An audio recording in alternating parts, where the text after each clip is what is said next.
আমার না বরাবরই রান্নার কোনো শখ ছিল না। কখনো বাপের বাড়িতে রান্নাও করতাম না। রান্না পারি না ঠিক তা নয়, পড়াশোনার সাথে চাকরি, ঠিক সময়ের অভাবে তেমন রান্না করা হয়নি। আর যেটুকু সময় পেতাম মা রান্না করতে দিতেন না, ইনফ্যাক্ট কোনো কাজই করতে দিতেন না।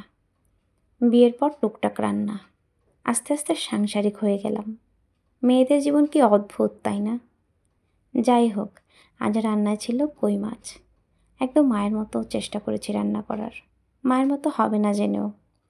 হলুদ লবণ মেখে মাছগুলো ভেজে কড়াইতে শুকনো জিরে ফোড়ন দিয়ে, আলু সিম হলুদ লবণ দিয়ে লাল লাল করে ভেজে, মরিচ গুঁড়ো, জিরে গুঁড়ো, হলুদ গুঁড়ো সবগুলো মশলা একসাথে জল দিয়ে মিক্স করে কেটে রাখা টমেটো দিয়ে দিলাম, কষিয়ে তারপর দিয়ে দিলাম পরিমাণ মতো জল।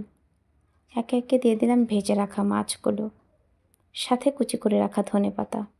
ব্যাস, চাল করে নামিয়ে নিলাম। কেমন হলো অবশ্যই জানাবে।